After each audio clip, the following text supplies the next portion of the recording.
Hello and welcome to this Tribal Wars video. This week we're venturing into the crazy world of standard Tribal Wars. This is the first time I've done any standard anything, so no guarantees that I'll even be able to look like I know what I'm doing. Anyway, what I'm doing here is Clerics, Esper kind of token Clerics. We've got, as far as clerics go, Anointed Priest, creature token enters the battlefield and you control, gain 1 life, and Temet.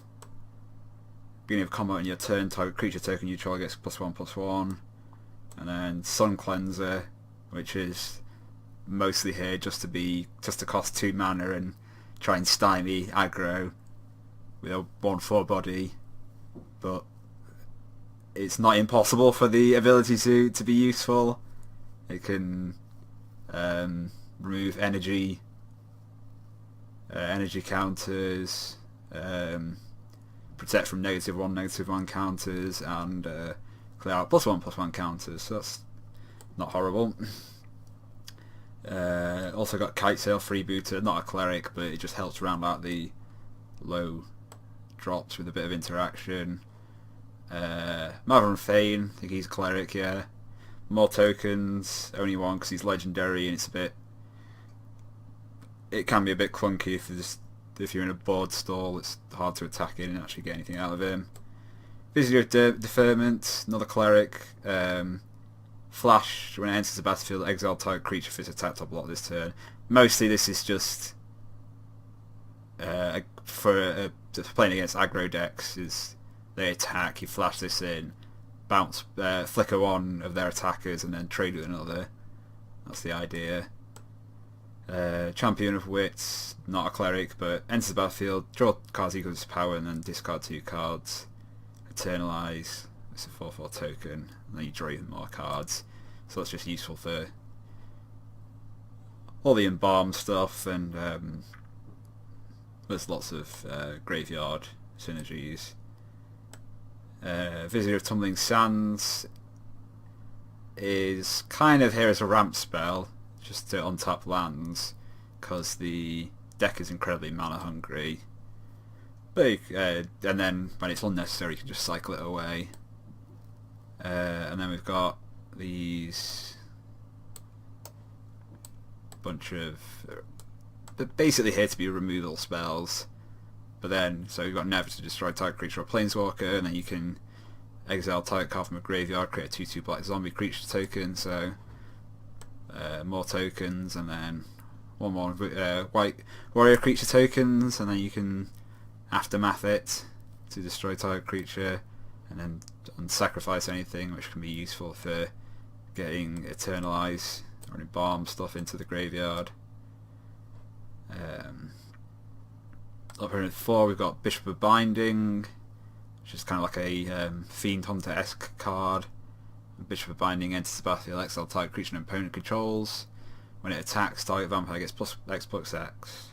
When X is the power of the exiled card. Big problem, like, this is nice, but the biggest problem with it is it's naturally just a 1/1, so it dies to literally everything. We'll see how that does. Visitor of the Anointed, this is more sort of Embalm, Eternalize synergies. Basically you get to tutor any of your Eternalize or Embalm cards into your graveyard, and then when you activate one of those, you get to draw a card.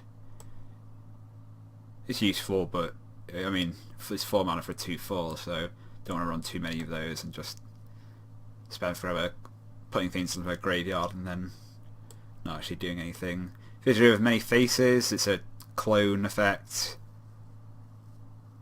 but with Embalm, so that's nice.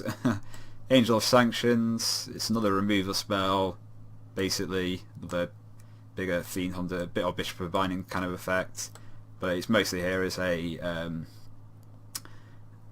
target for Visitor of the Anointed to put into the graveyard. 6 mana to Embalm, it's not so bad. And then Bishop of Rebirth, when it attacks, you may return target creature card converted to mana to cost 3 or less from your graveyard to the battlefield. So that's nice with Champion of Wits. You can put things into your graveyard and get them back. You can cycle Viziers of Tumbling Sands and get them back, and yeah, just card advantage. And then Fatal Pushes, just cheap removal. Is there anything else I need to talk about? I don't think so.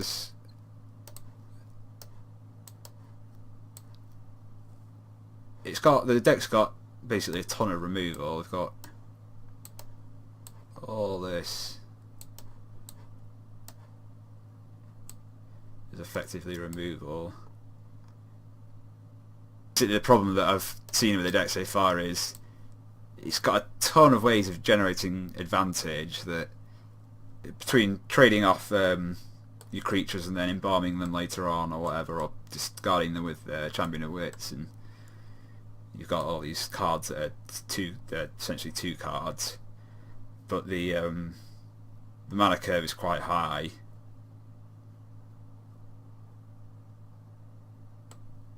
So 26 lands to help try and accommodate that. I don't ever want to be missing land drops early, and I mean the curve does go all the way up to 7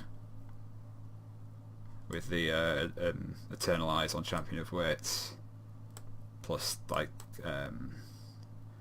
casting one of these cards at both sides of it in a turn and stuff, so the curve goes quite high.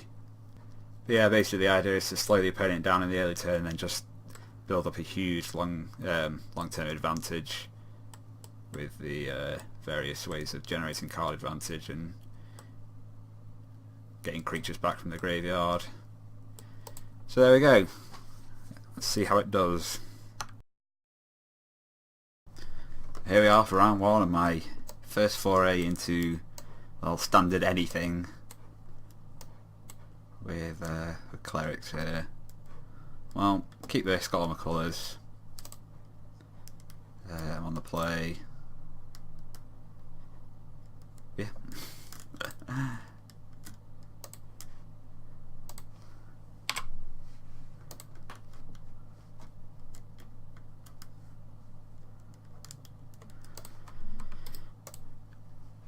Kind of, well,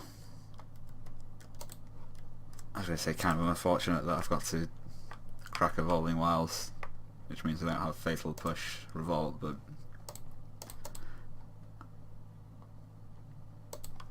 it's certainly don't want to just be holding up Fatal Push rather than getting my lands out.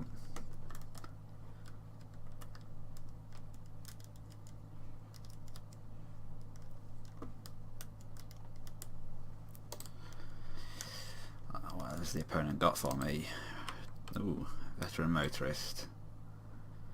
Scry 2, Cruiser Vehicle gets +1/+1. So I assume this is either dwarves or pilots. Seems like a difficult scry for the opponent.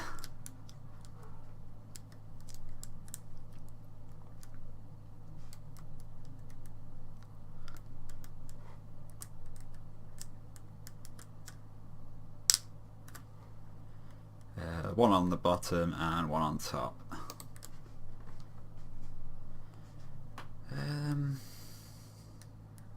Just trying to decide whether it is better to cycle Vizier of Tumbling Sands or actually just play it.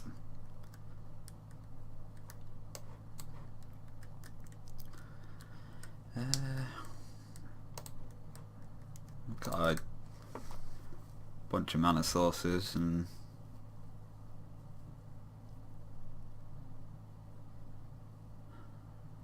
well, at worst it can trade with the Veteran Motorist, so I think that's fine to just play it.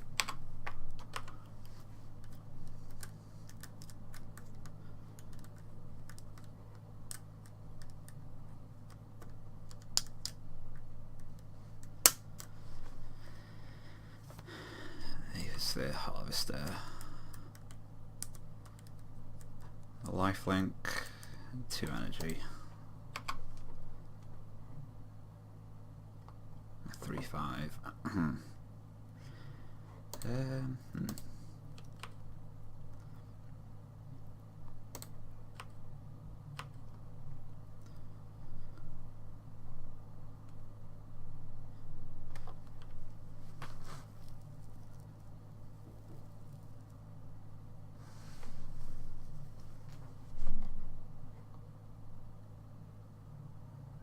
Oh, I did not think about this. Oh well, I can, yeah, and just use the fatal push. Yeah, this is I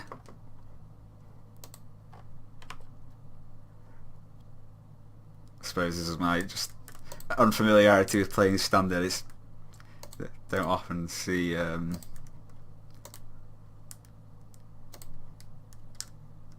vehicles in anything but standard. But yeah, that's basically fine. We can get the Anointed Priest back in a moment, but right now I'm just going to Bishop of Binding the Veteran Motorist. Be a bit awkward if it dies, because then I get to scry 2 again, but I think it's the right play at this point. Because it is a 3-1 and Bishop of Binding's second ability cares just about power, so it'll get +3/+3 when it attacks. Start applying a decent amount of pressure. But yeah, that turn where I attacked a Anointed Priest into the 8th Spear Harvester, I probably could have had pretty much the same effect if I'd fatal pushed the Veteran Motorist.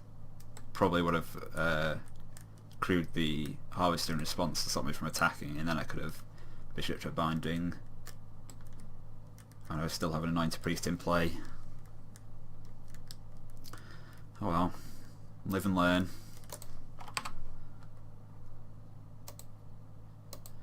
Okay, I'm just going to attack for 5.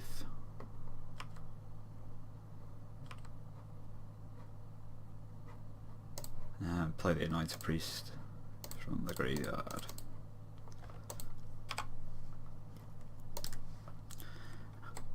Even gain a life from itself.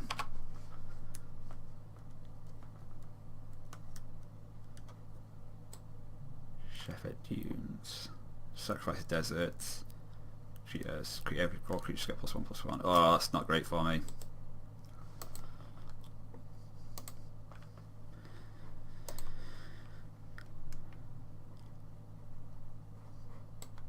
So this is a dangerous. This one I remember. Sky Sovereign Council flagship or console flagship enters the battlefield attack. It does 3 damage to target creature or planeswalk. Planeswalk an opponent controls. Crew 3. Yeah, that's definitely a dangerous one.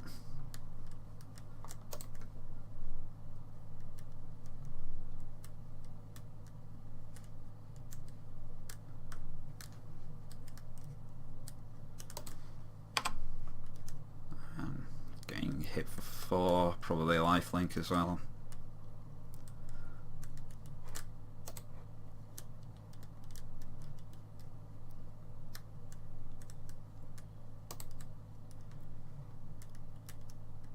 One, two, three, four, 5.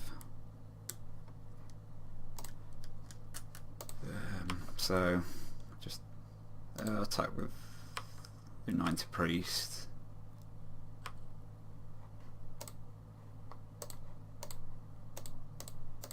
Kill the Motorist, and then flash, or I was going to say flashback, whatever this ability's called.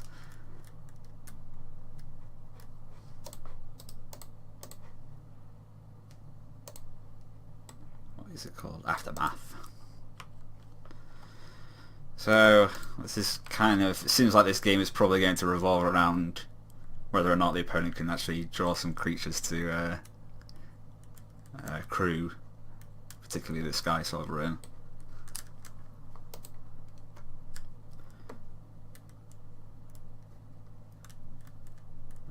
I guess I'm going to say probably they can. So yeah, looking like dwarves.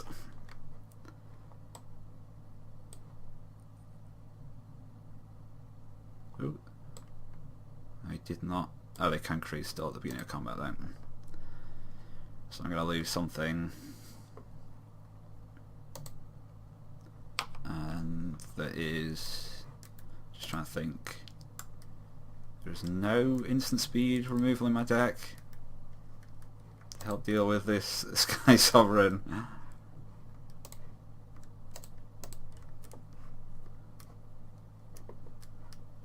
So I don't love that.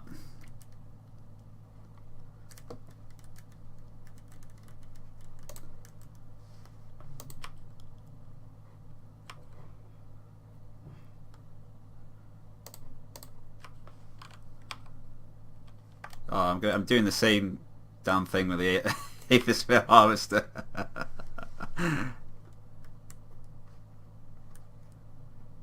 Yeah. Not my finest performance ever.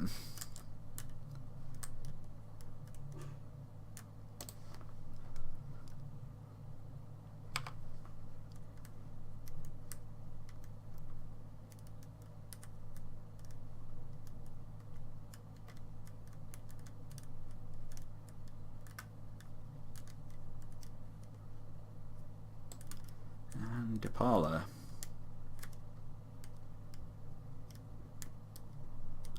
Dwarf Lord, Vehicle Lord. When it comes tapped, as in when it's crewed, pay X. And reveal, shock and inspiring advantage. So yeah, I'm just dead here. Yeah. Super duper dead.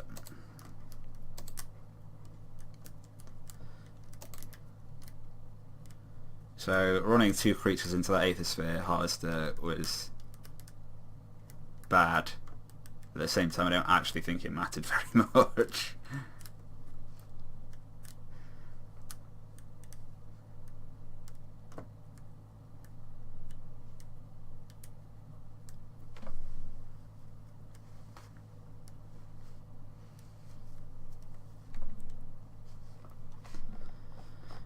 Alright, here we go. See if we can do a little bit better this time.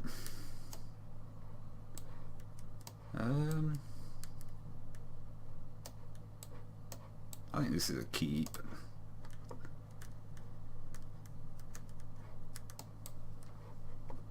Not my favourite hand ever, but got a couple of things I can do early.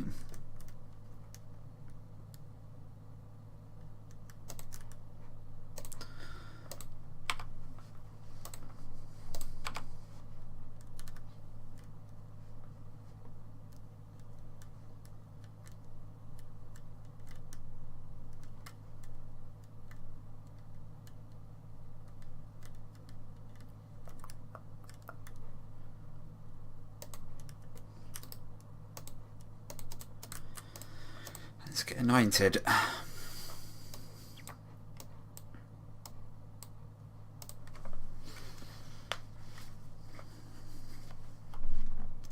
House of Kirin. Flying Vigilance, Crew 3, remove a loyalty counter, or a Planeswalk to crew it, okay.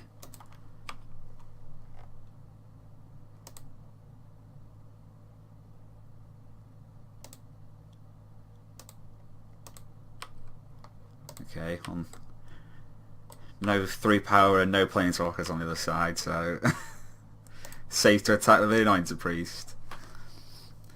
I'm going to get out of Mark from Fade.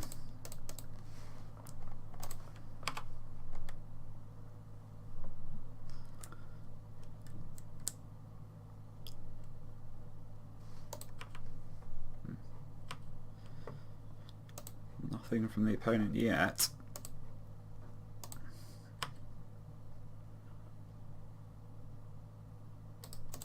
Well, just going to attack, see what happens.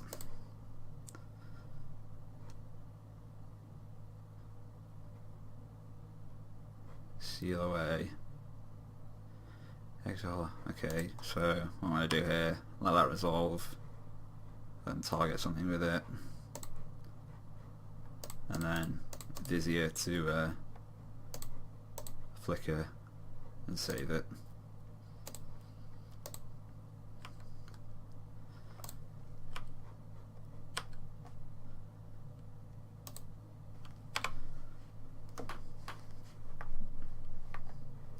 That went alright.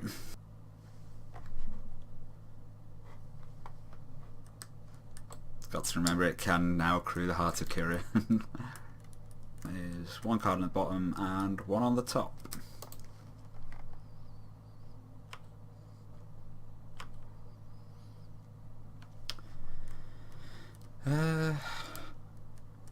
So,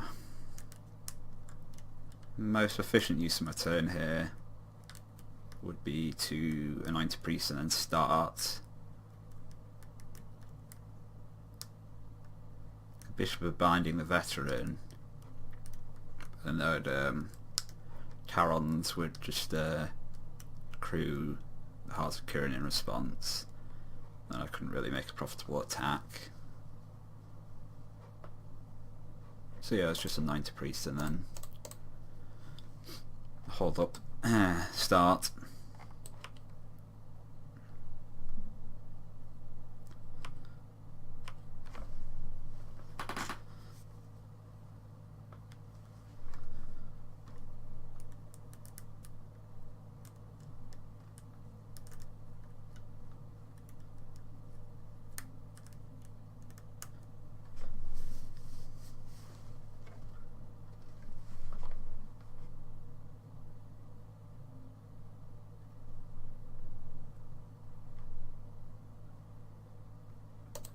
Fabricate. That is 2+1 counters or 2 servo tokens.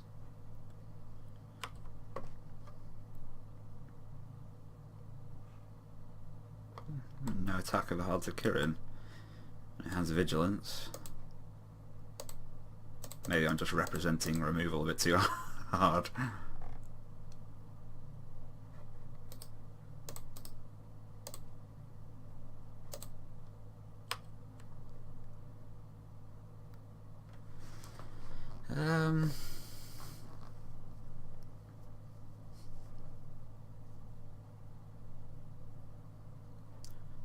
One, two, three, four, five, six. Unfortunately,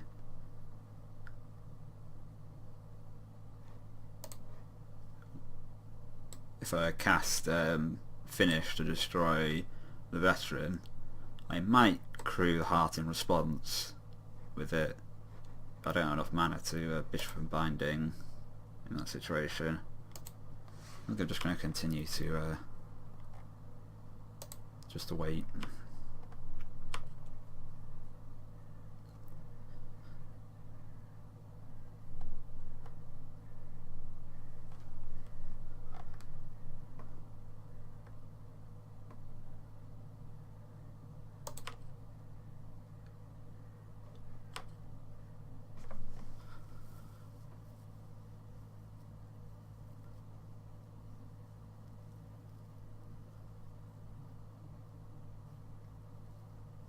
Okay, they are crewing at this point.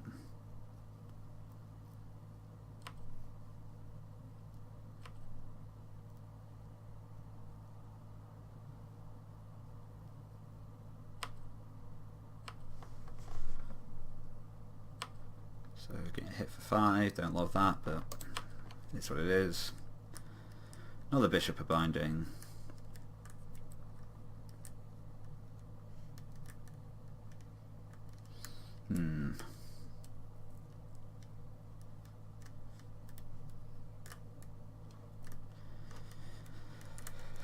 I definitely want to cast something at this point. Can't just sit around while I get hit by a Heart of Kirin. So I suppose I'm just going to Bishop the Veteran Motorist.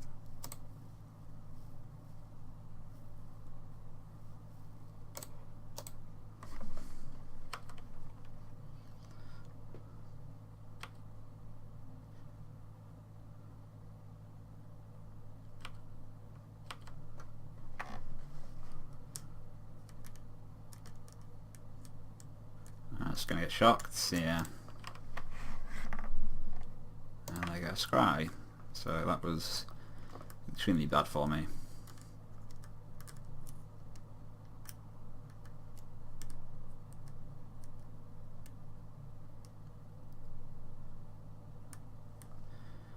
One on bottom and one on top.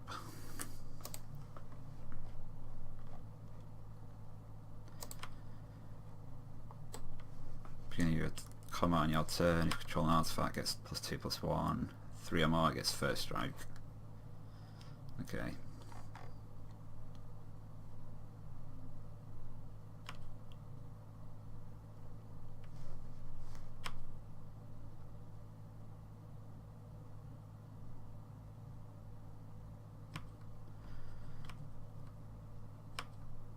for just 4 this time.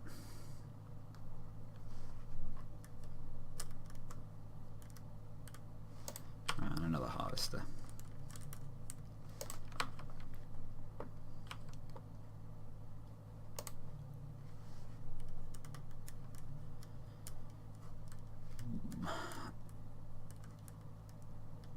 Okay. What I want to do is kill this veteran motorist for reals this time.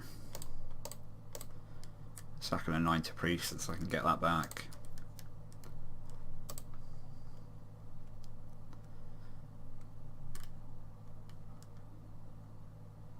Yes, and they are going to crew the heart with it.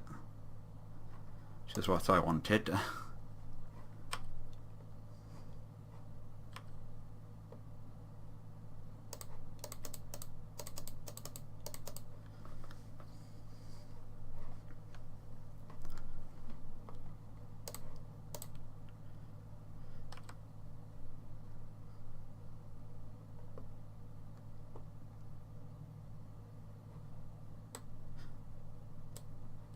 Crewing the Aethersphere Harvester with the heart. Target vampire gets access to the power of the exiled card, so it doesn't have to be a creature to. It still has 4 power, so that's good. Yeah, well, I still don't have any profitable attacks.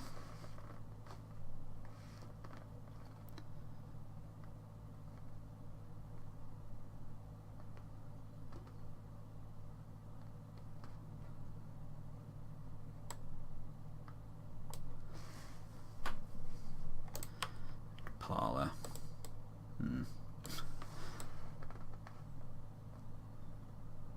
That's pretty good. That's 4-3 first right now.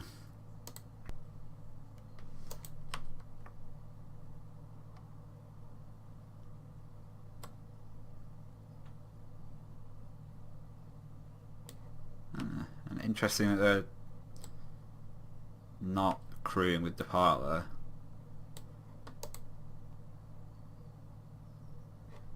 And getting that tiny little bit of potential value.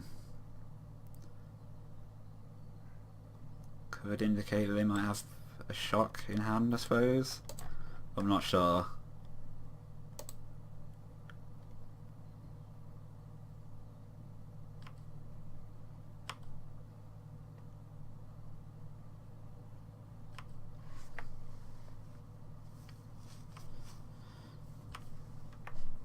At any rate, I'm getting hit down to 8, which I don't love. I can allow myself to not die by embalming this, which gives me a couple of life.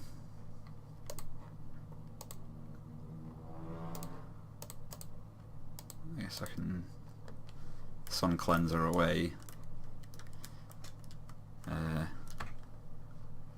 opponent's energy counters.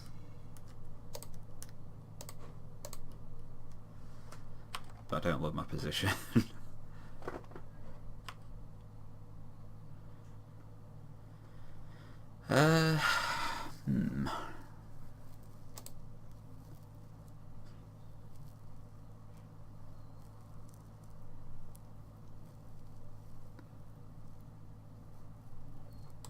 Attack with the Bishop of Binding becomes a 5/5. Right? It's 4, yeah, 5/5.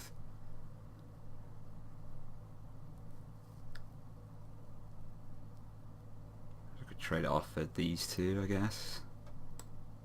Apparently gets back the Heart of Kieran.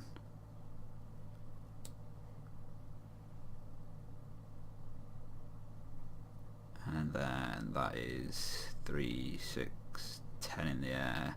So that would kill me. So that doesn't seem like a great play. Then still have, yeah, Aethersphere, the Parlour on the heart.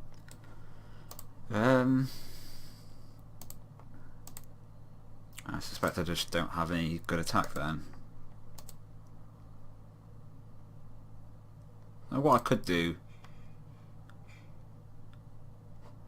Yeah, what I am going to do... Oh, no, I'm just... Okay, I haven't attacked. What I was thinking of, attack with the bishop and the vampire token. Make the bishop a 5/5. Vampire gains me 1 life so I don't die. But I'm not even sure how productive that is.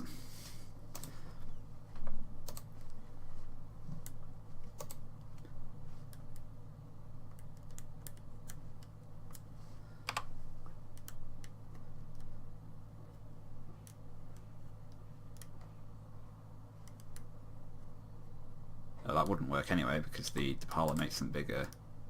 So good thing I accidentally skipped through my attack and didn't do that game losing play. It's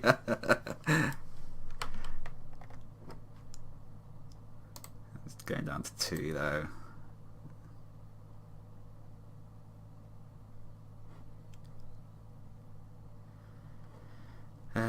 Fizzy of the Anointed can't get me anything. There's nothing that embalms for 3.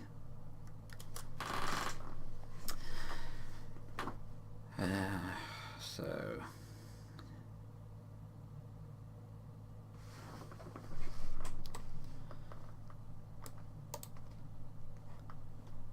grow this to a 5/5 with the bishop. Still only puts me up to 7.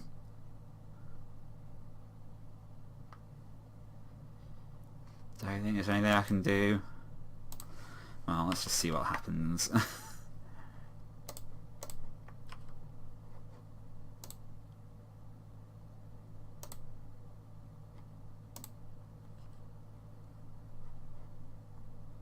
Just want to make sure this does work like I think. Yeah, it does.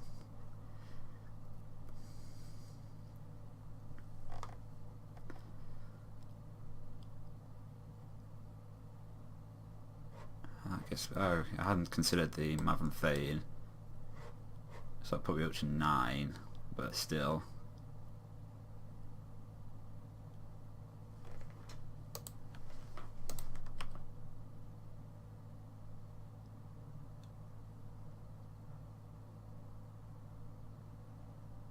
Yeah, I guess what they're going to do is create a heart, trade with the vampire maybe, eat the other thing and get the other heart back. Suffice it to say, this still ends with me being dead. And they're just going to eat the bishop with that heart.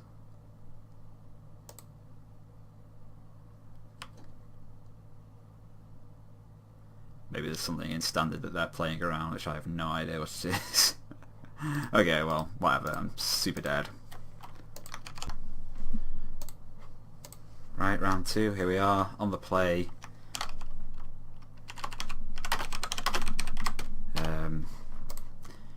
The awkward start with the mana because these are both going to enter tapped. But it's all 3 colours, a couple of 2-drops. Can't cast the Never yet, but I'm going to keep it.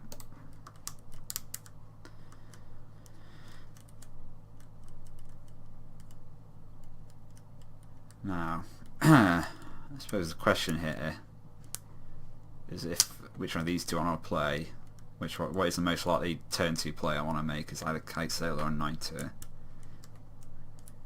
I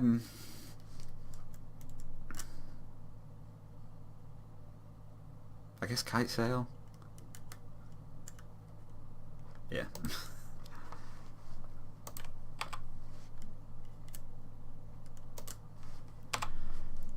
Let's see what we're up against.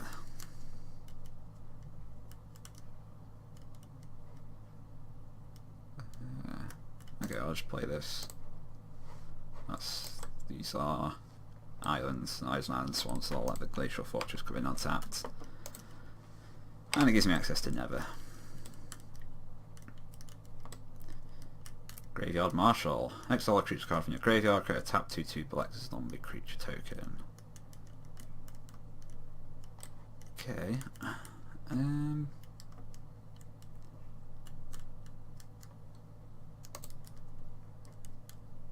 I'm just going to play Mavrin.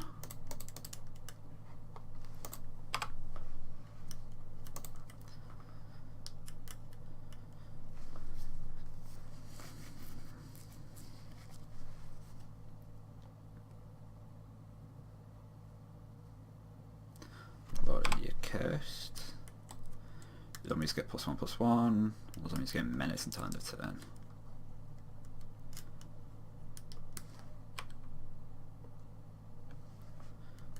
So I think what I want to do, it's a little awkward, fairly awkward on the mana, but I'm just going to kill the Lord to get it out of the way. Attack with this.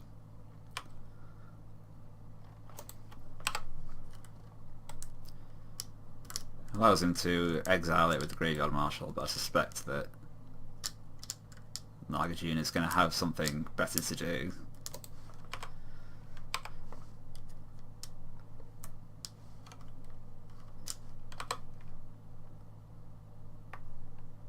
Probably.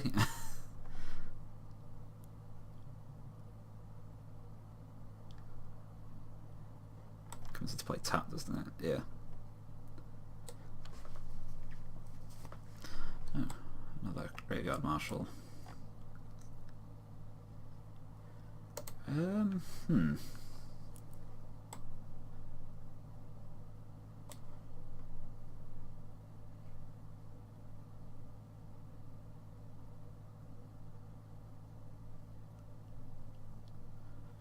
So I could return, get rid of the Lord of the Accursed out of the graveyard. That cuts him off on fuel for these. I'm not sure how relevant that is at this point.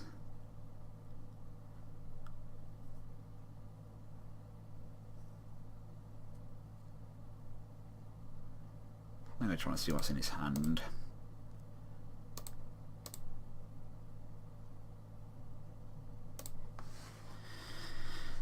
What are you working with over there, Naga?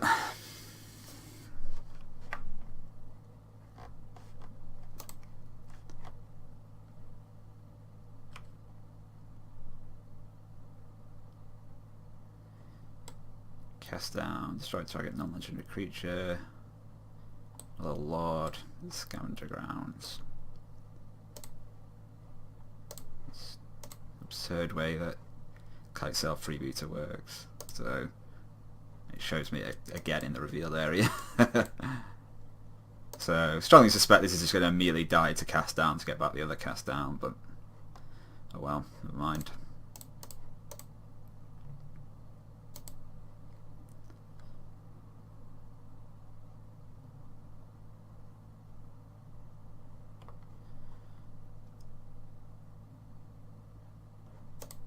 I think with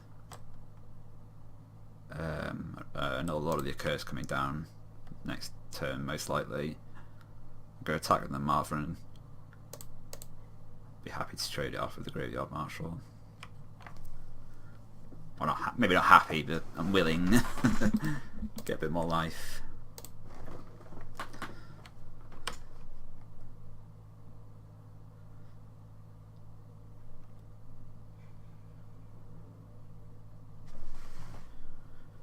Yeah, there we go.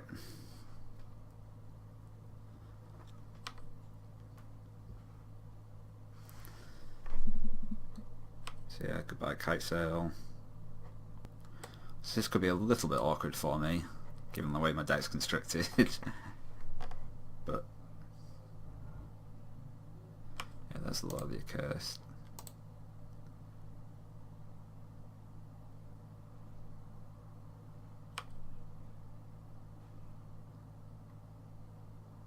I think I'm willing to trade.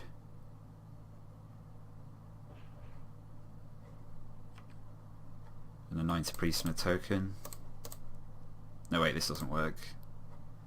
Silly me, because they've got cast down, he's got cast down. So yeah, I'll just get all my creatures killed for no reason.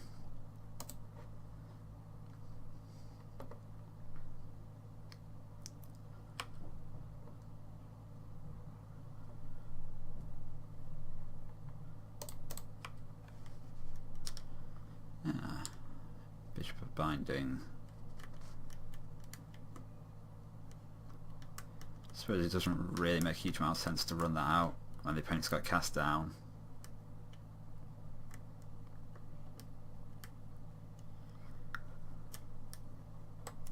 This costs 3, yeah.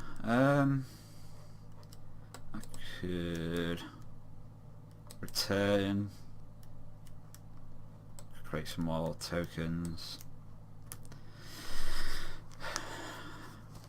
Don't think there's a huge amount of value in playing Visio of the 90 at this point.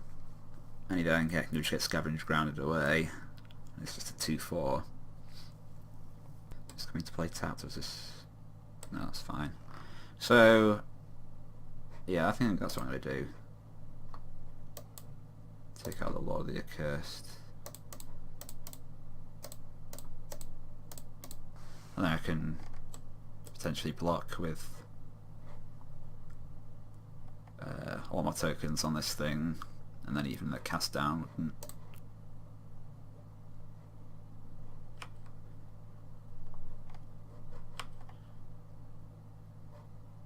be a huge deal.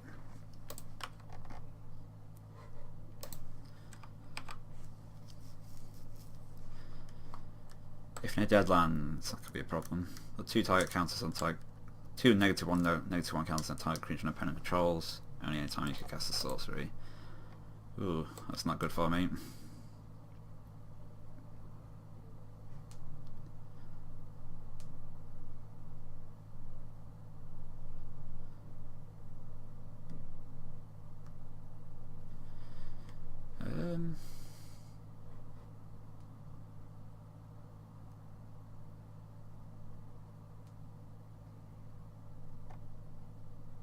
Put everything, and then you can cast down the token. That's still only 3.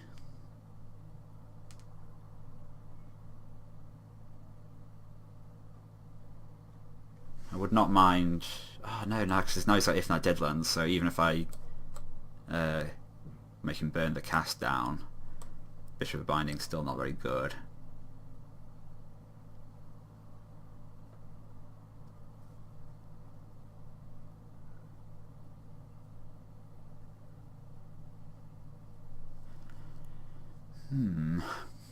This is a difficult position.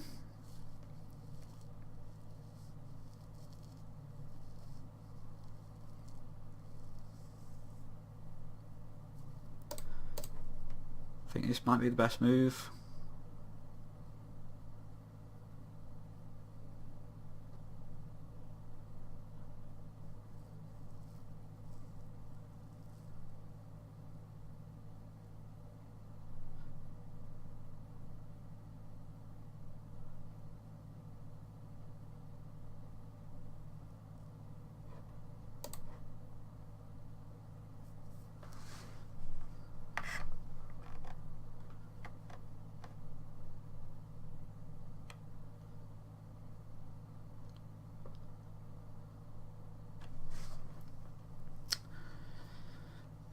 So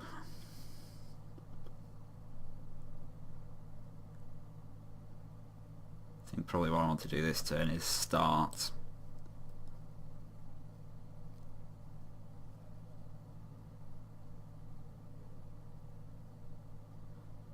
I do definitely want the mana rather than the long term than another card.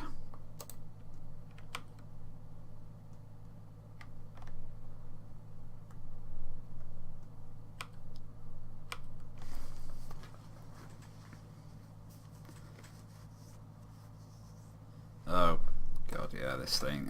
So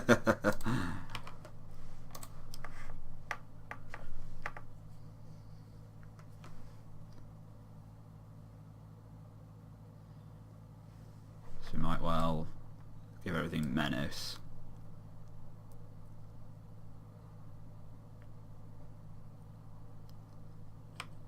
Well, let's see. I might just attack with everything, yeah. Is this sorcery only? Yes, it is. It does still have this cast down.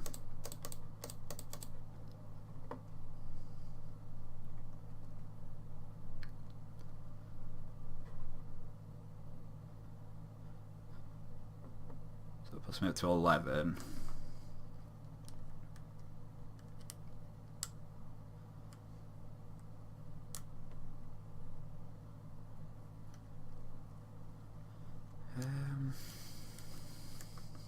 I've got everything in front of this.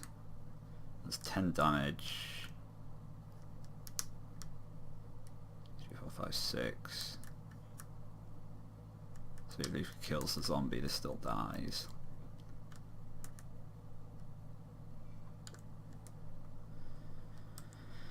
But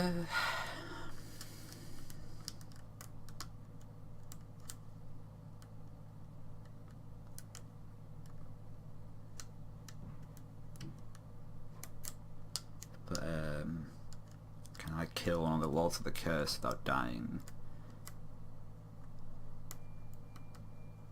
5 power in front of that. And then chump this.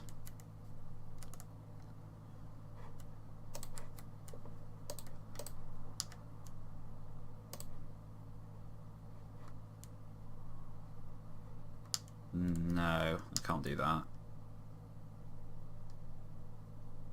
Because I'd have to put everything in front of this for the cast down not to save it.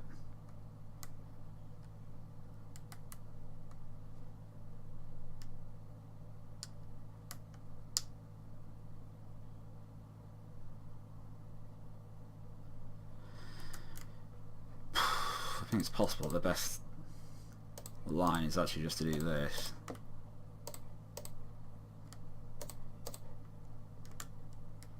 One, 2, 3, 4, 5, 6. Kills that. That's still 4 damage.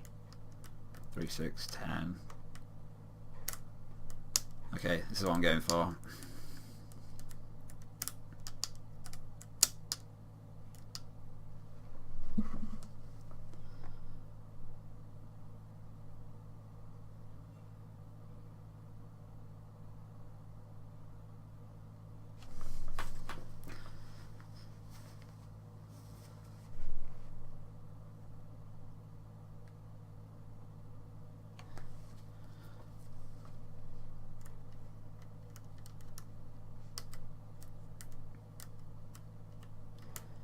Cast down, takes out the Anointed Priest.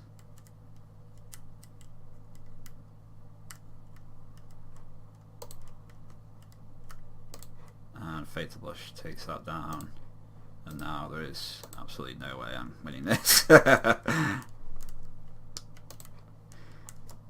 that was a bit awkward.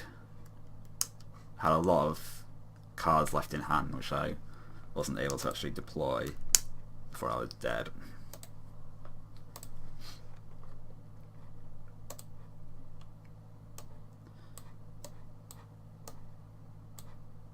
I think this is a keeper.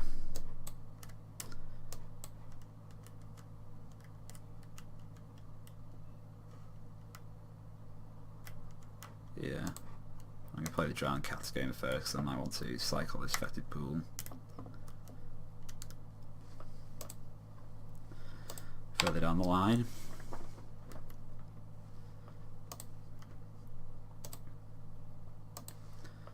Digraph Ghoul. I think at this point I just want to play the Anointed Priest and block the Digraph Ghoul with it.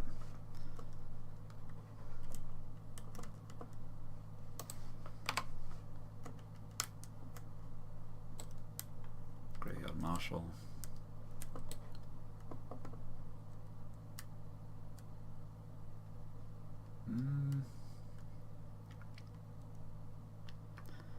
Could play Fetid Pool tapped and play a Kite Sail. Or I could play Start. I think I want to play Start, mostly just so I can get to the finish side of things before too long.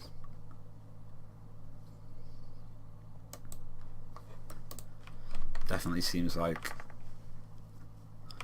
a matchup where I want to stop the board from getting too out of control.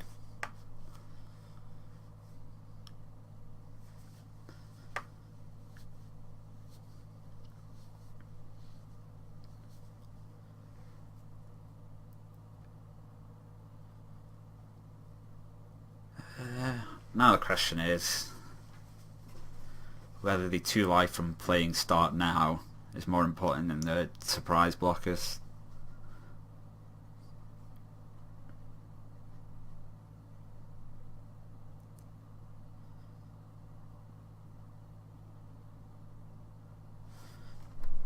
I think 2 life is more important.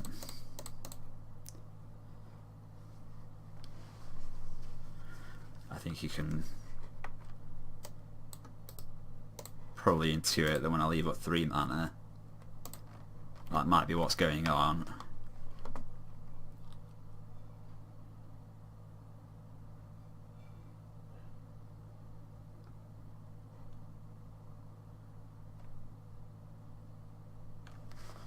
Do I trade my warriors for a digraph ghoul?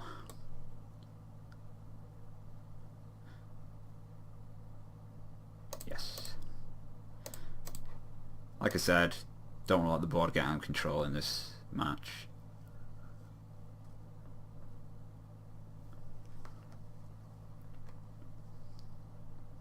Got plenty of ways of winning the long game. Might be kind of bad if it's just a fatal push, but Dread Wanderer. Turn from your graveyard to the battlefield. That's just built to any time you can cast a sorcery, only if you have 1 off your cards in hand. Okay. Playing the Fetid Pool.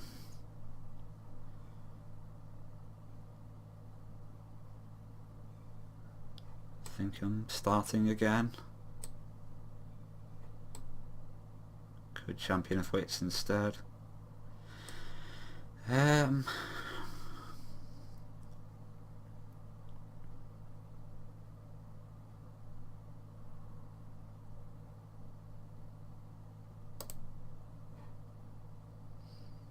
Yeah, I do want to get to my land drops, so let's see what we got.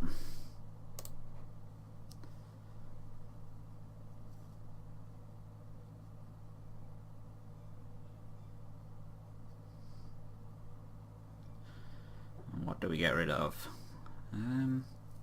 Not sure I want 2 Kite Sail freebooters. I think there's a non-zero chance that at least one of them will miss.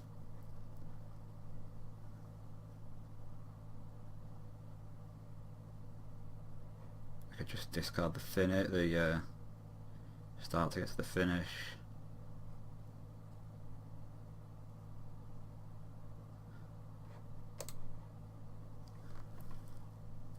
Could discard both Kite Sail freebooters. Nah, I'm not going to do that.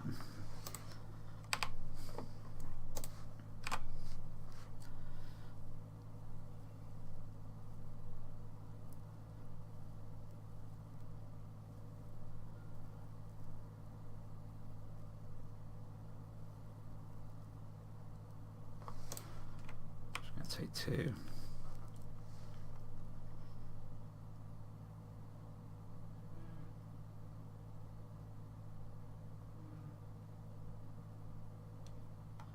Is he scavenging my grounds? Yeah. So that's a fair amount of value that I lost out.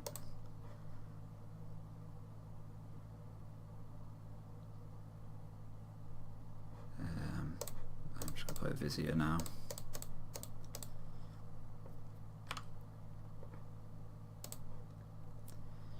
Get Angel of Sanctions. I think that makes the most sense.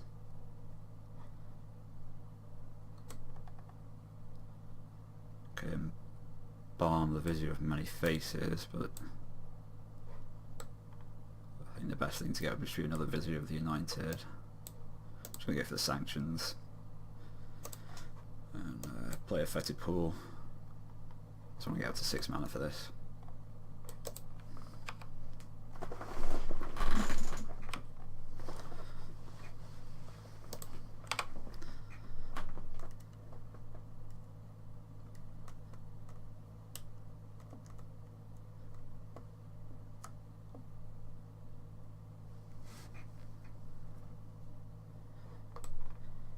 Josu Vest, Lich Knight. 4/5 Menace. Zombie Knight.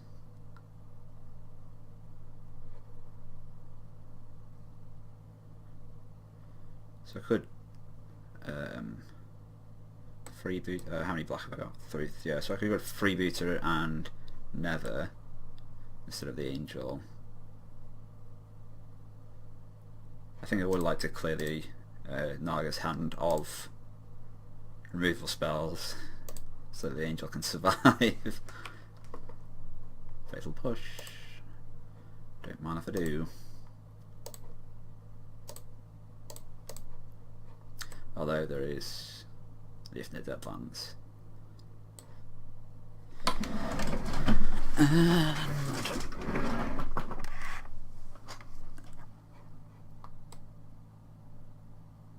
I guess Josu's worth killing. Josu, you're the Graveyard Marshal.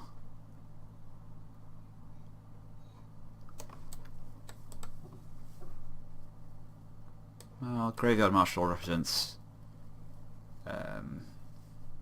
long-term advantage. Yeah. I think I'll take out the Marshal.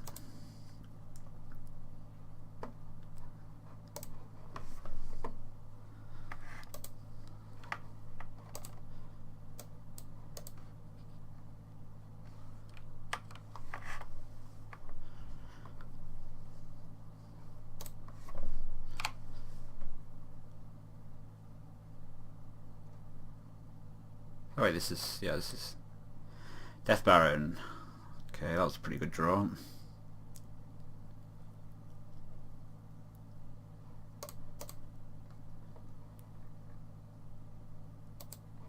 Trade there. 1, 2, 3, 4, 5, 6.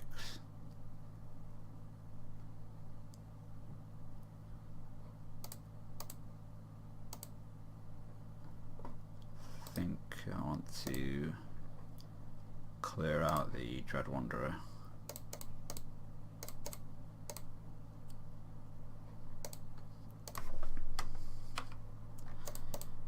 Attack with everything right. All the zombies get Death Touch.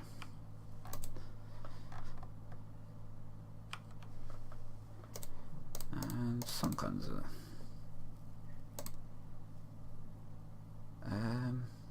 Ooh. I think what I'll do is make it so the Kite Sail Freebooter can't be deadlanded. It's all counters. Can't have counters put on it.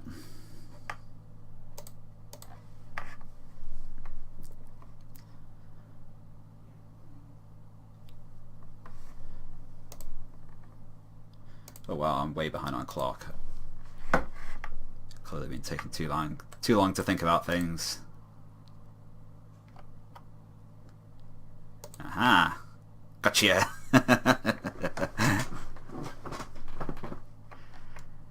Take another 5. Okay. No time to mess around so much anymore.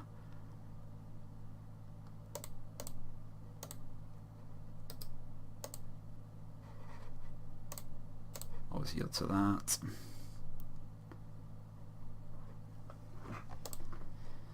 Bishop Binding. Okay. That's pretty good. Eat the Josu. And then just attack with everything.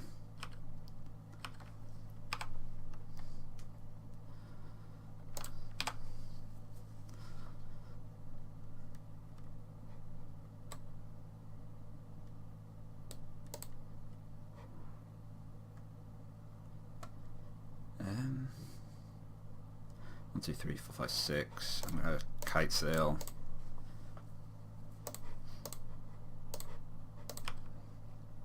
It's just a land.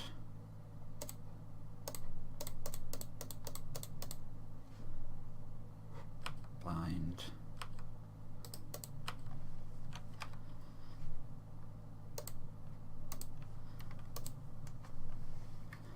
think I probably won at this point. I don't know. Maybe there's a sweeper in this format. I'm not sure. In mono black.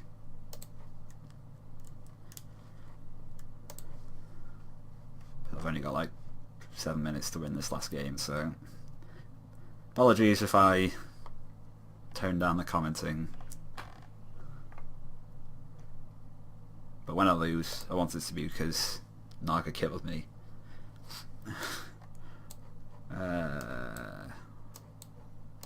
This is a keep.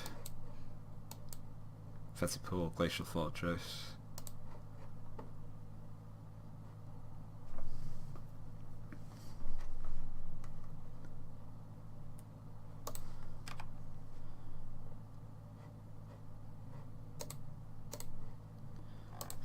Hopefully I hit my third land on time.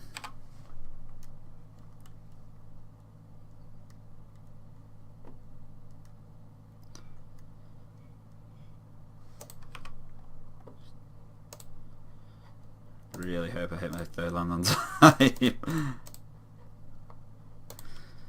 Play out Temet and I'm pretty happy to trade it off with either of these things.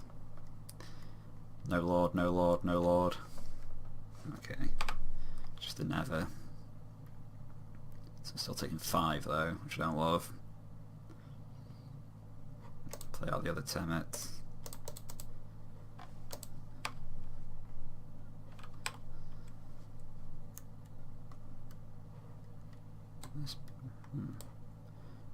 Another never turn. So we're down to 8 now.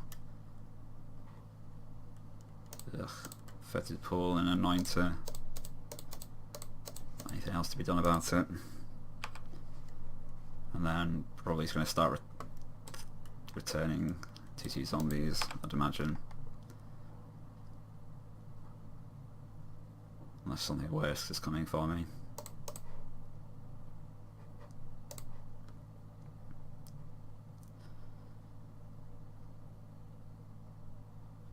Another diagraphical one. Okay.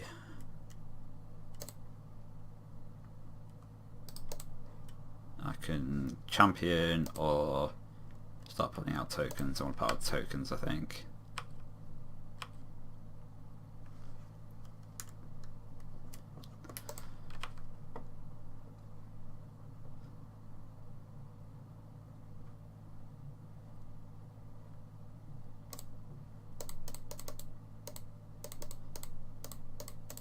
Gain a bit of life and block something.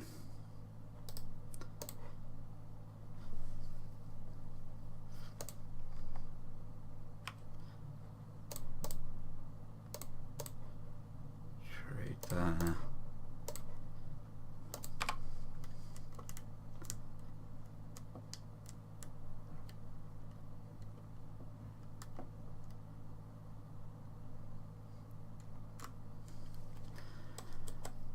And another Graveyard Marshal.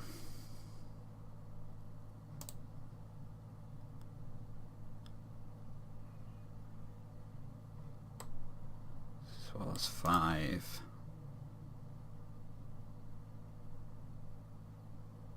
So I could Vizier. The 2/4 would not be bad in this board. Or I can make more tokens. Just going to Vizier.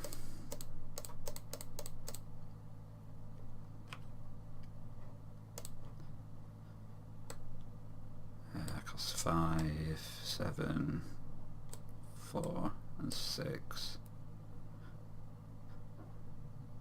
I'm just going to go for the clone. It's the most powerful at the most reasonable cost, I think.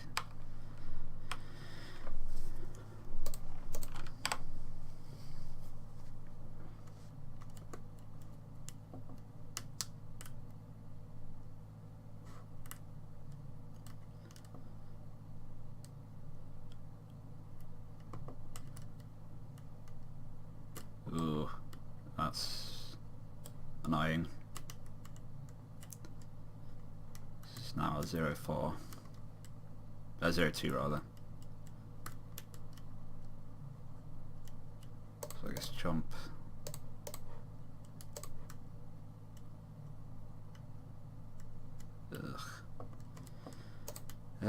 Okay, just gonna start finish.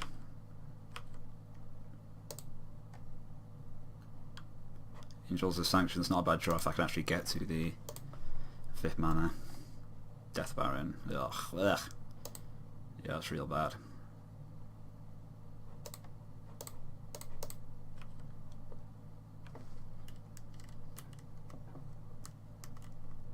So now I just have to chump block all 3 of them.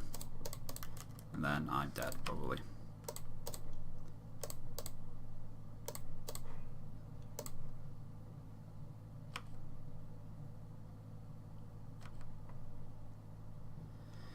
Yeah. Nothing to be done here. Oh well. Again, problem with just having... There's a million things I could do, but just...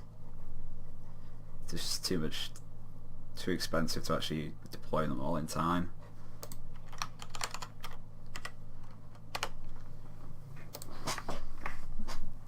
Oh well, it's still a fun match. Lots of interesting decisions. Alright, round 3 on the... presume the draw. I lost the die roll at any rate. See if I can come back with something approaching dignity.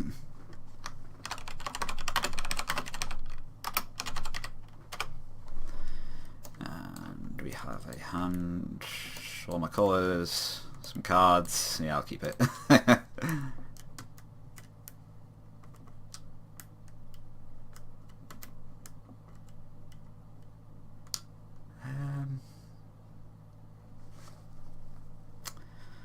just trying to think whether I want to get white or blue with this Evolving Wilds, and whether I want to play this Fetid Pools, or save it in case I want to cycle it.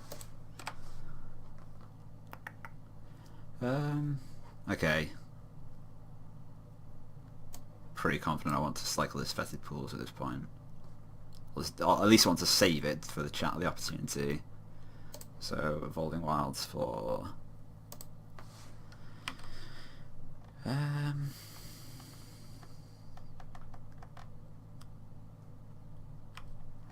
probably an island, and then I can Glacial Fortress on turn, do Sun Cleanser and Swamp, and then Isolated Chapel comes in untapped.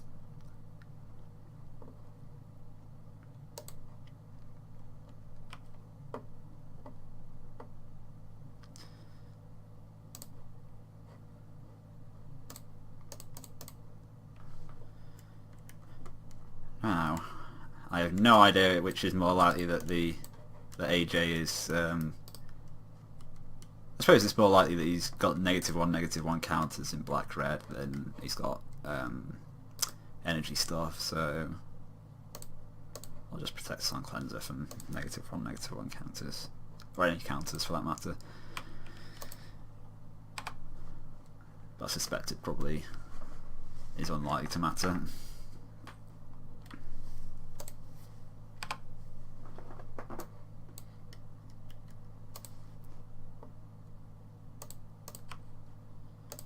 Sack for 1.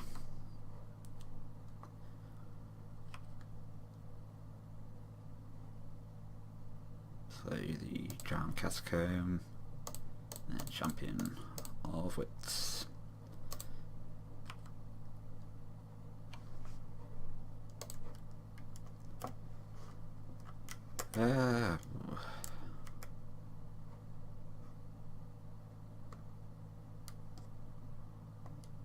Just gonna ditch a couple of lands at this point, just trying to decide which ones.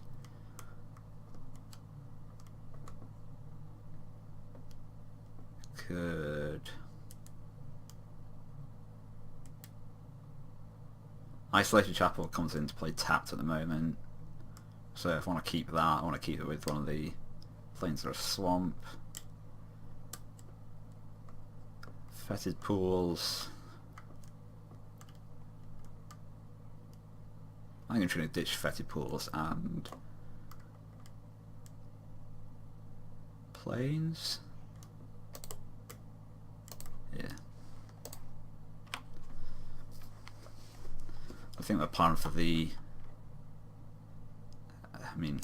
think my plan for next turn is Vizier of the Anointed for the clone creature. Thran Temporal Gateway. You may put a historic permanent card from your hand onto the battlefield. Okay, so that is nightmarish. Okay,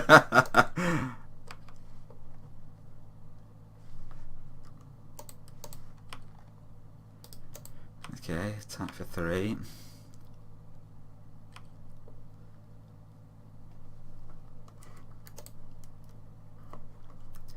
And Vizier.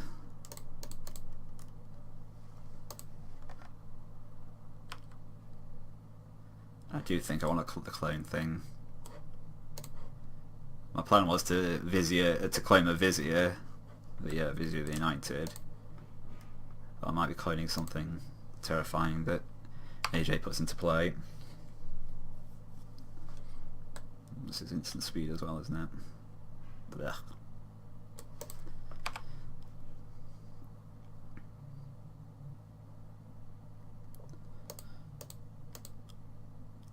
Alright, so I'm just going to run these two potentially into getting eaten by something, just so I can potentially clone it if it's something nice.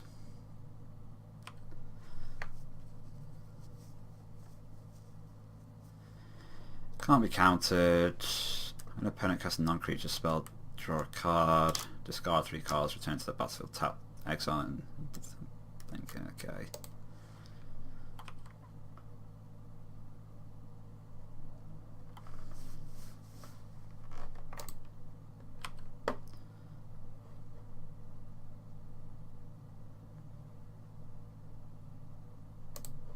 So yeah, I'm just going to copy that. And when I get mine, I get to draw a card as well. So much better.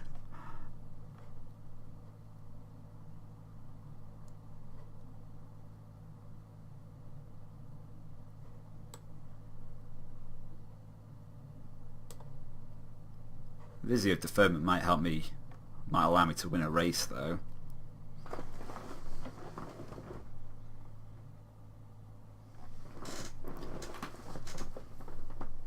Oh, it's just gonna discard 3 cards to exile it. Okay, that basically works for me, I think. Get you, and then I'll get the angel.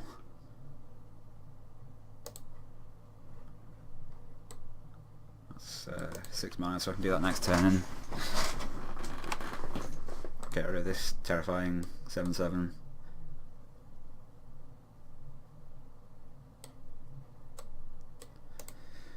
Cycling.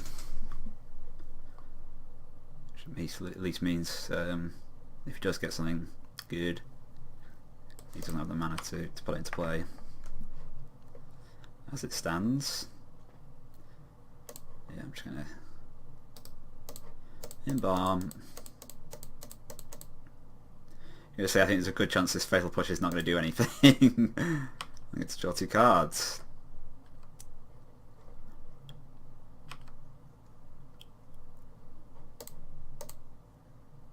Oh. It's a non-land permanent, so I could have taken out the Thran. I did not realise that. I thought it was just a creature. I think I probably still do want to take out the 7/7 there. Since AJ's got 1 card in hand. 3, 4, 5, 6, 7, 8.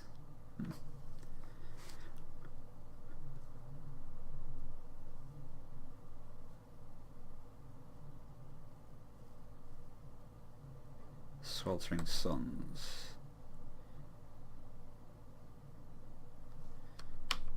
Okay, yeah. I was going to say, why didn't he cast this sweeper 4/4/4/4? That's a pretty good reason not to do it. I think I'm just going to Kite Sail Freebooter, see what he's drawn.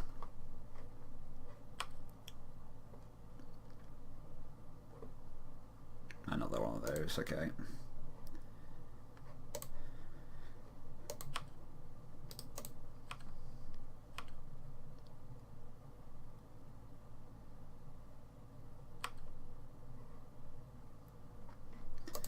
I think the most useful thing to do at this point is just hold up Vizier of Deferment. Guess I could have played one of the Anointed Priests as well in case he puts something to play with Hasty that does something when it hits or attacks or something.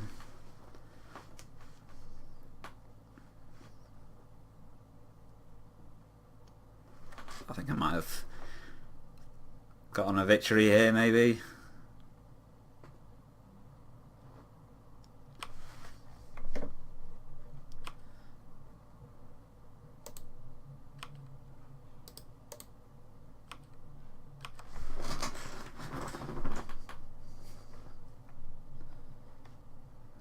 Kills that. He still dies.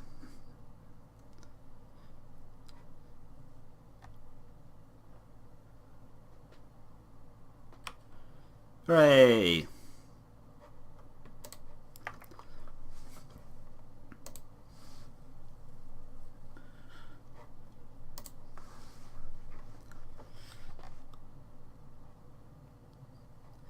Okay, what have we got here? Turn 2 Anointed Priest into a Maverin.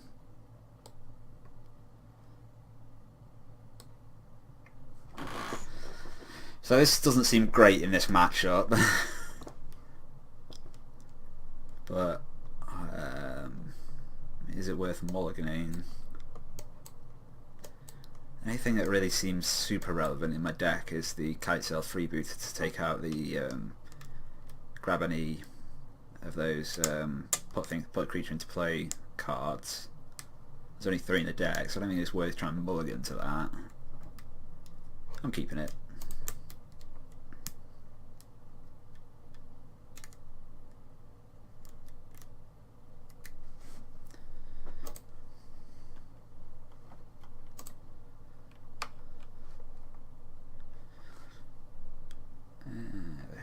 Again, I think I'm just going to save the Irrigated Farmland in case I want to cycle it later on.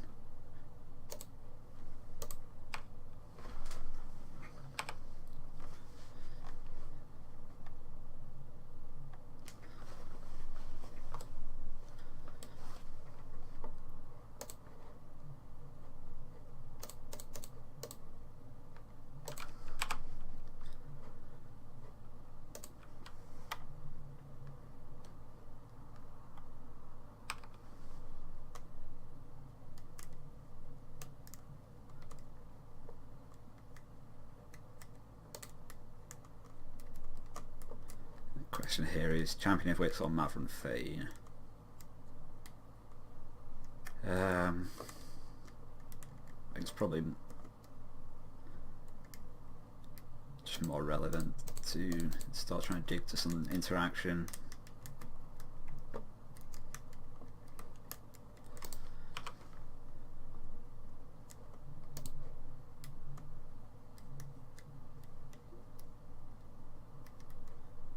Ditch, Anointed Priest, and start finish, I think.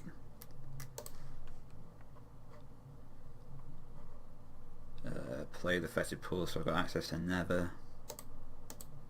No. I can't play, I've already played it, let's let me cycle. Don't want to do that. Can't do that. It's the more relevant thing, I suppose.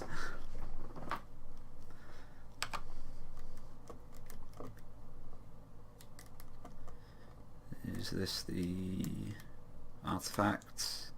No. Enters the battlefield, each opponent discards a card, flying 4/4, exile him, and return into the battlefield transformed into... Watch my thingy.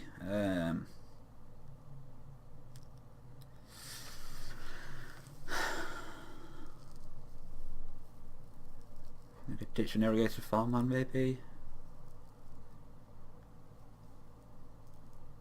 Yeah. Well, I wouldn't mind bishoping Nicol Bolas.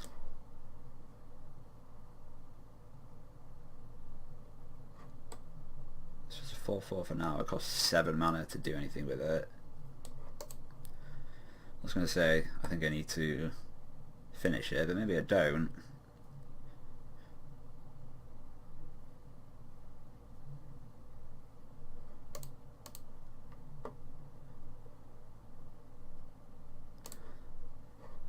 again, I could...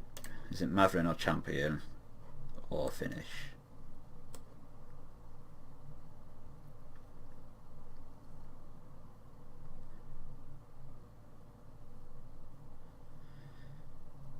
So...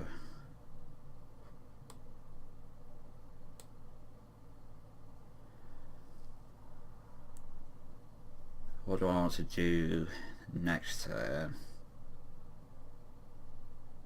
I think I'm going to Maverin with the intention of next turn bishoping the Nicobolus and attacking.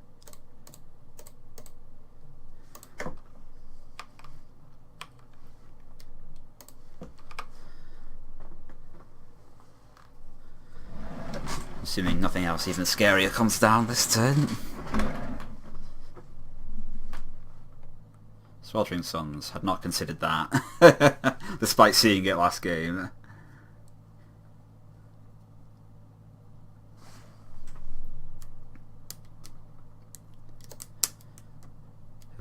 Just going Bishop then. Hope he doesn't have another Sweltering Suns, because that would be bad. Or a Fatal Push. Probably should have considered that more carefully.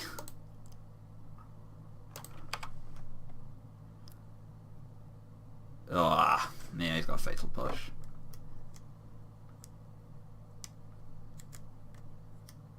Does he? Huh. Curious. Maybe he's got another Sweltering Suns he wants to use. Yeah. Discard the Champion of Wits, I suppose. I'm also operating on the assumption at this point that he does have a Fatal Push that he decided not to use.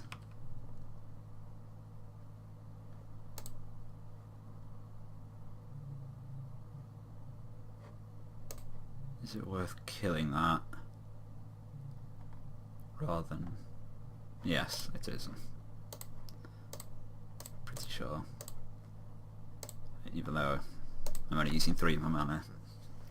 It's just playing a 4 mana Anointed Priest is fairly anemic.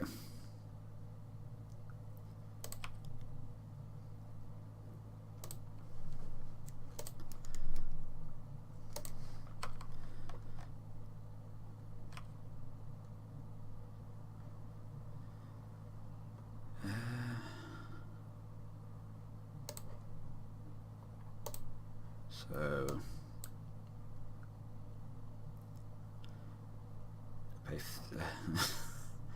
eventually I'd return. Well, yeah, the 2/2 body seems more relevant than the extra bit of life I'm going to get from returning an Anointed Priest. And I don't know, maybe there's some reanimation things as well.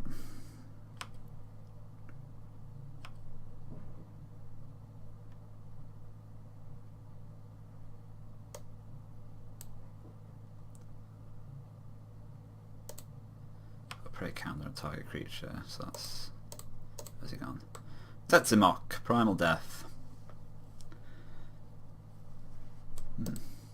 I can Sun Cleanser away the token.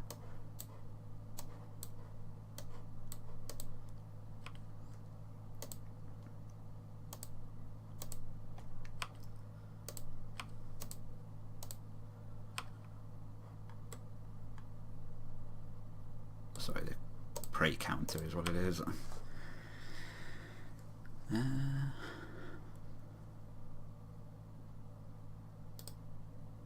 just gonna play a 1/3, powerful 1/3.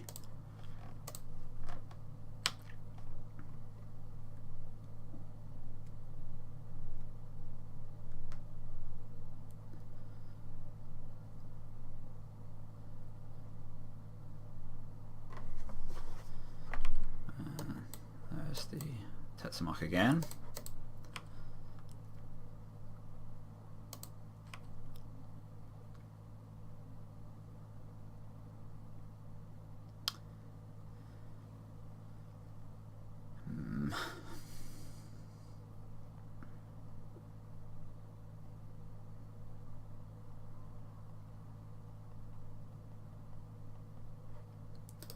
should cycle this.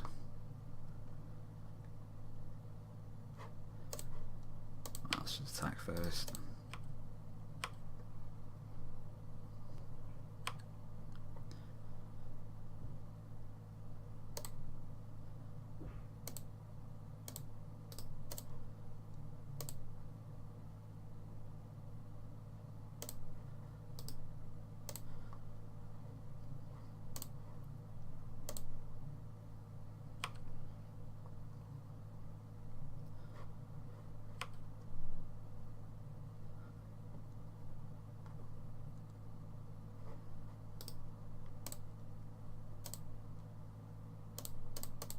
Cycle the fetid pools. Play a giant Casco. I'm going to play the Sun Cleanser and going to remove the counter from the zombie. I think the 2/2 is just more relevant than the 1/3. I'm not going to do it on itself because if AJ's got a 6th land, he can't. Even if he's got a 6th land, he can't both put a prey counter and cast Tetsamar.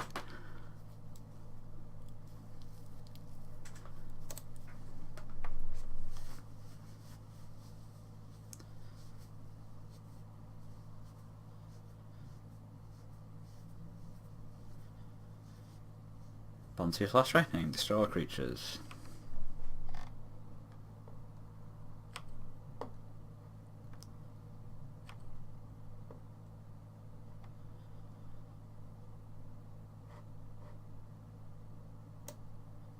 So I think the only thing I can really do is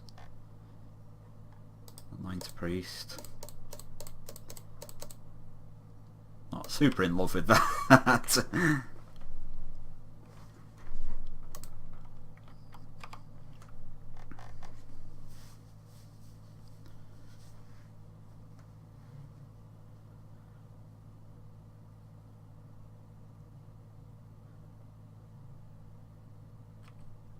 Tetsamocking the Anointed Priest.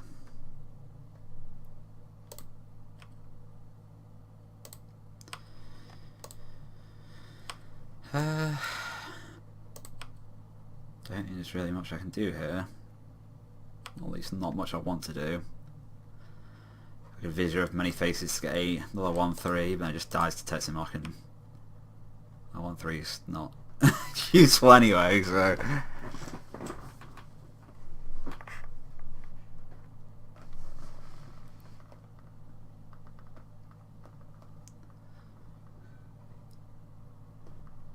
Here's Tetsi, which is not a super impressive thing to Vizier.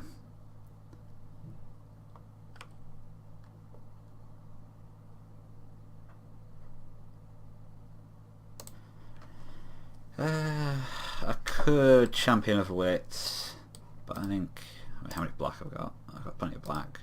So I'm just going to kill Tetsamok and then create a 2/2 zombie.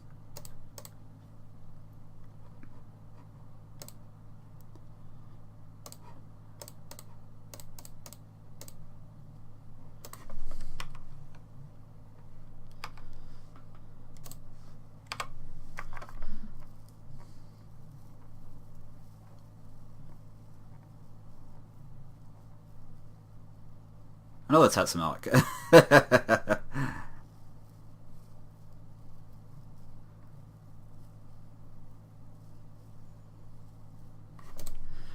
Alright.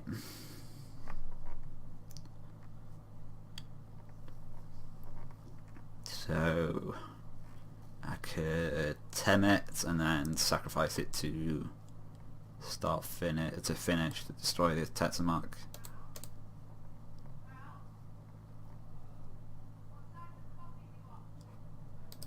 I think I'd rather... or would I?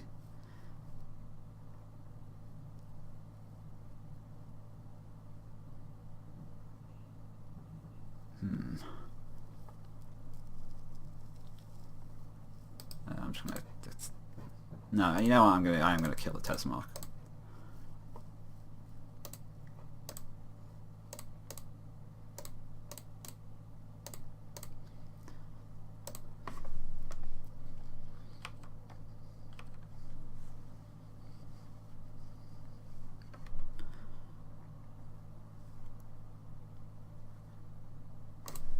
Temporal Gateway, not amazingly relevant. The fact that he's actually cast that instead of spending 7 mana on something that actually does anything might imply he's not got an amazing hand. I don't know, he's got 6 cards though. Maybe he's got something that's just more than 7 mana. I don't know.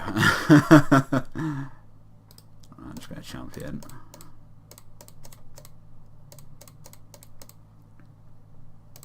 Ditch these 2 worthless faithful pushers.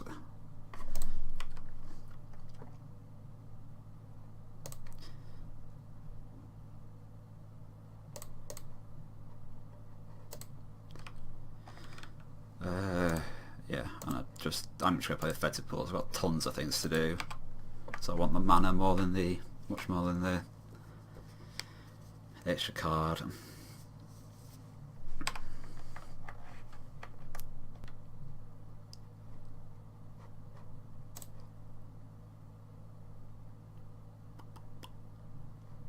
Let's catch out freebooter and see what he's working with.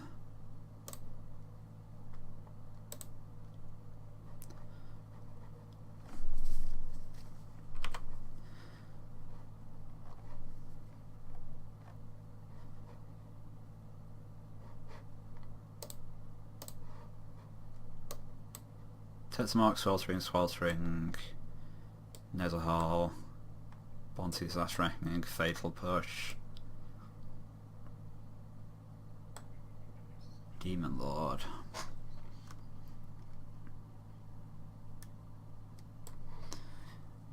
Okay.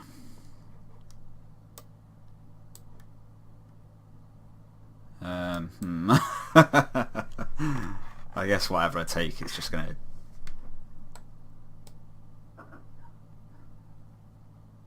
It doesn't really matter though, it's just going to die to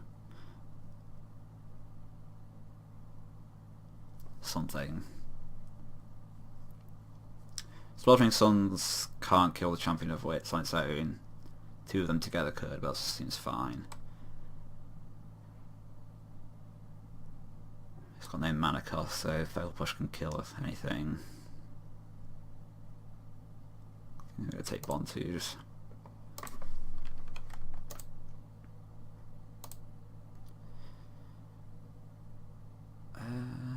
And then I guess I bomb this.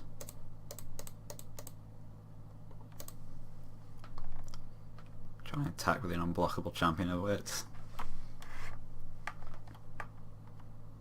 Maybe that was a reason to take Fatal Push. Which then he won't be able to Fatal Push the Champion of Wits token. Again, I'm super far behind on time as well, which is consideration.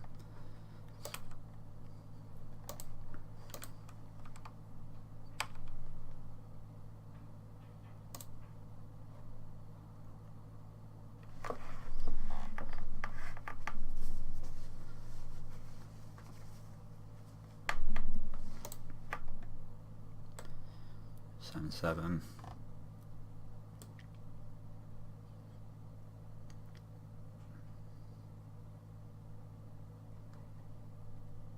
You know, I'm just going to concede this game for time reasons. That it seems like it might not be technically impossible for me to win from that point. It just seems exceedingly unlikely.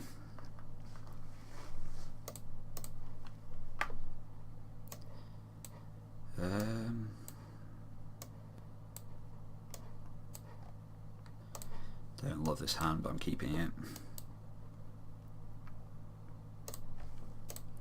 It's got something to do on turn 2, so.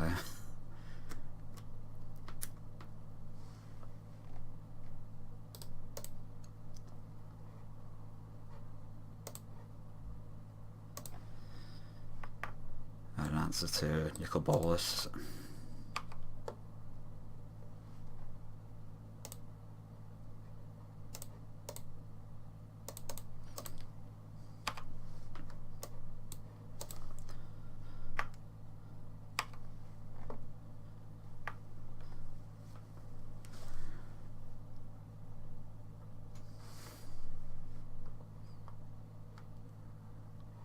Tetsumark. Okay, so I guess I just play Evolving Wilds, cycle affected pools.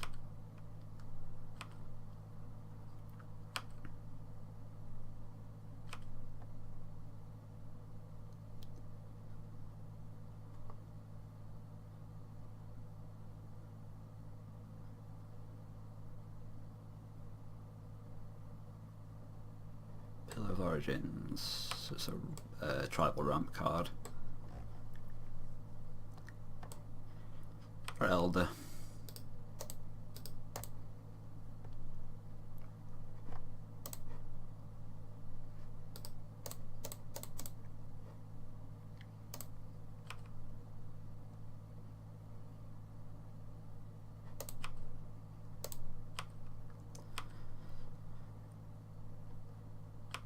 Play the Visit of the Anointed, which at least doesn't die to Sweltering Suns.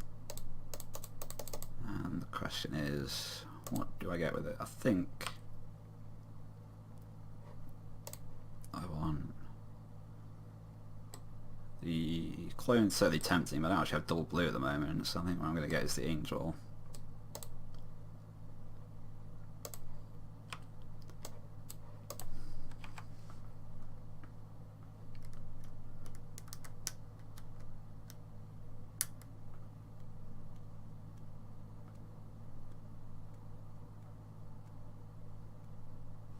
Okay, just another Tetsamot reveal.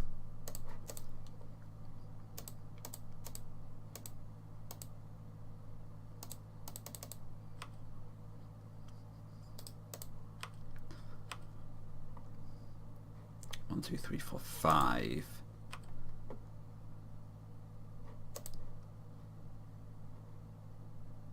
But this is only sorcery speed.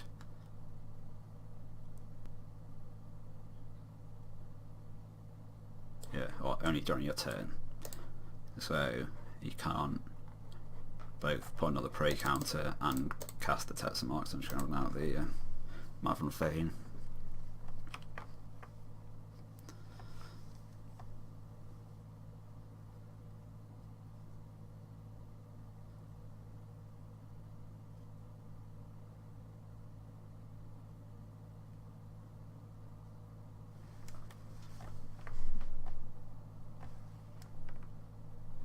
There's Tetsamot.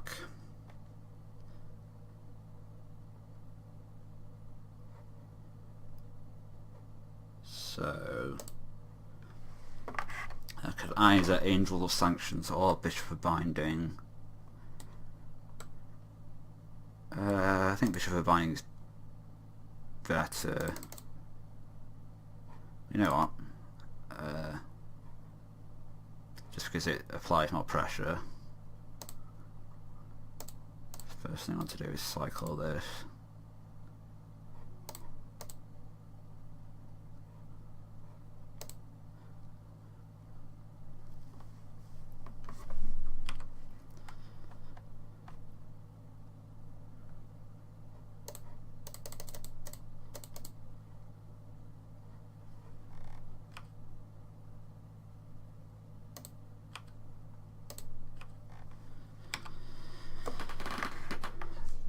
I guess I'm just praying for the unlikely scenario that AJ doesn't have some kind of way to sweep the board. That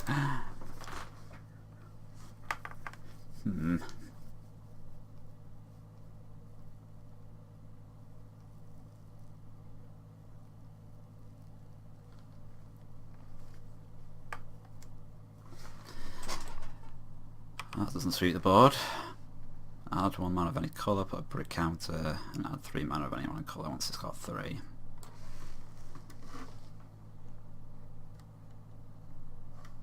And that does sweep the board.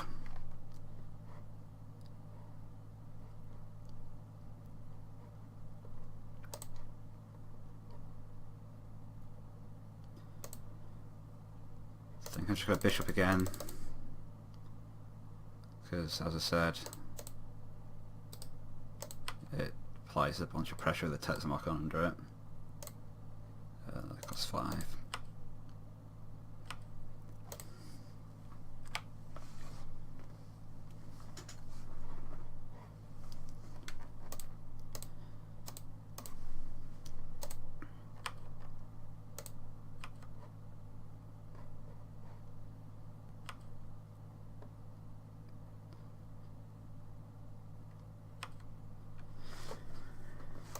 And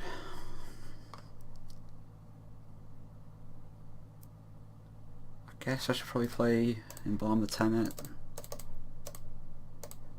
I don't know if there's any way this could punish me.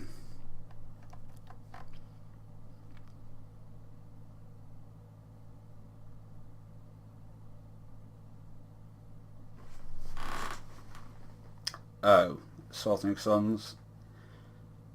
Oh, it kind of punished me, yeah.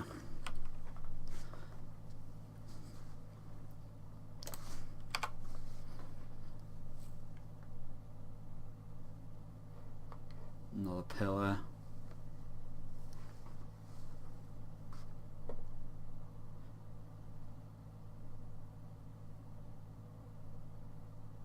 Just an angel.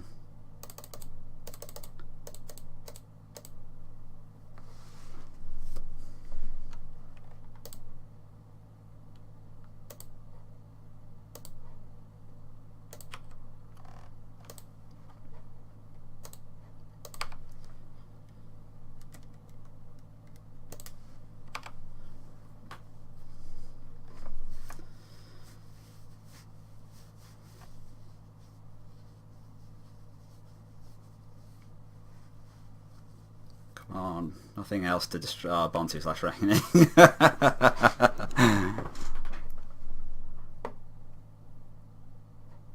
1, 2, 3, 4, 5, 6, 7. That's Freebooter. And then Physio, I think. Many faces.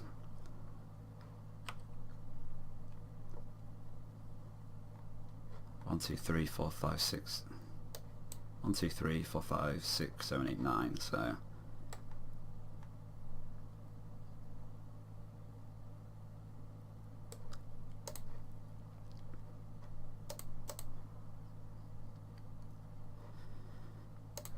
Nothing in there that I can do. Is Europe a Tetsumark, I suppose?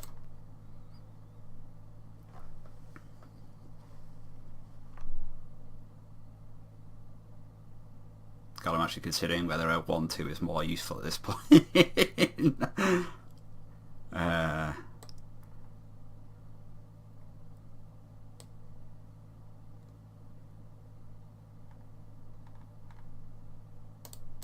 So he's got a Demon Lord, which costs 6, but might kill him.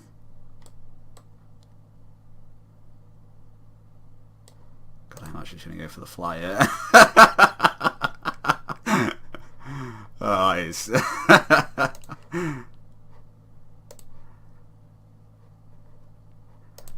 okay.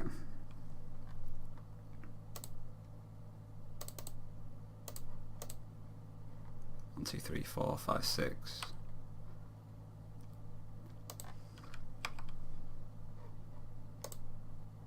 Wait, this just... how much is this?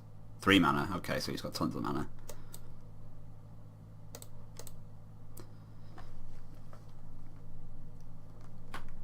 But Demon Lord might well kill him. So he's probably considering...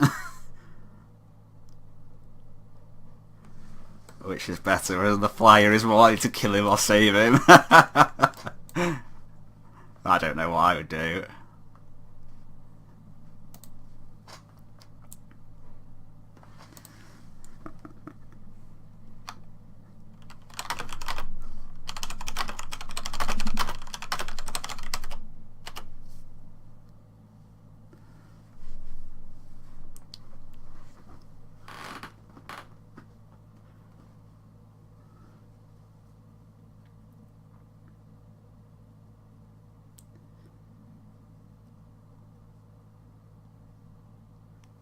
I suppose the problem with playing Nezahal, 7 plus 6 is still only 13. That's a lot of black mana, which makes me think it's the Demon Lord. And AJ just said Death or Glory, so I think I've got an idea. Yeah, there we go. Sorting Sons, but not quite enough mana to cast it. Wait, how does this thing work? Okay, it repeats if it's 4 or greater, but it deals 1 for each card. Okay, so... just kill the Demon Lord.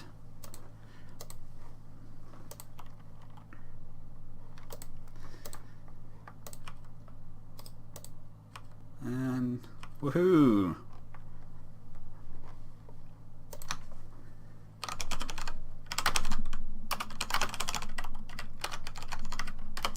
I managed to squeak out a victory. Alright then. That wasn't too bad. 1-2, but the second match was certainly... First match against the Dwarves was kind of a slaughter. Second match against Zombies was certainly interesting. Possibly calling it close might be a bit ennobling my my attempts a bit, but this third one was pretty entertaining. So there we go.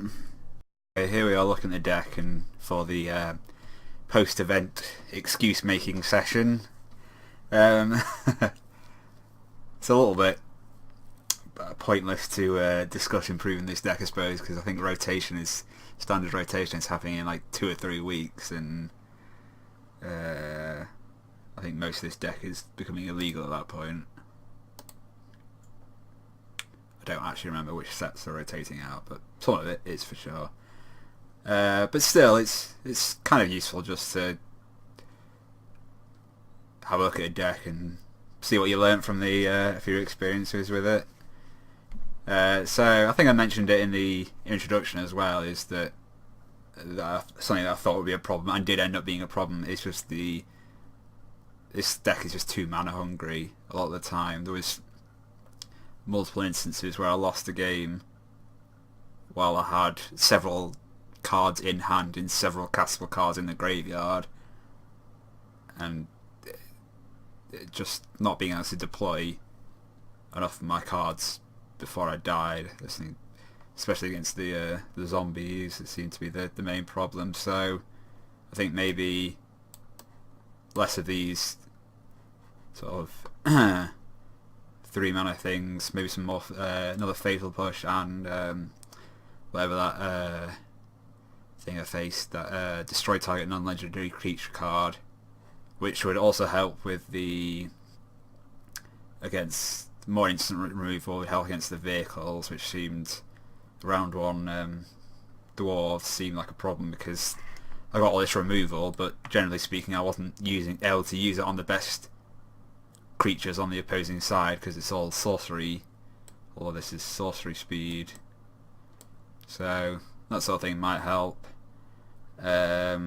Bishop of Binding was worse than I thought it was going to be. It's just for a card, for an answerable removal, essentially this is an answerable removal spell, a removable removal spell. It's just too weak and vulnerable. It dies to shock and Fatal Push. Like if they've got a black up and you remove one of the creatures, well, they've got Revolt, so they can Fatal Push it, and what was the Red Sweeper? Sweltering Suns. It's just, I think this is not as good as I thought it was going to be. So I'd have to look at replacing that with something again and try and lower the curve, really.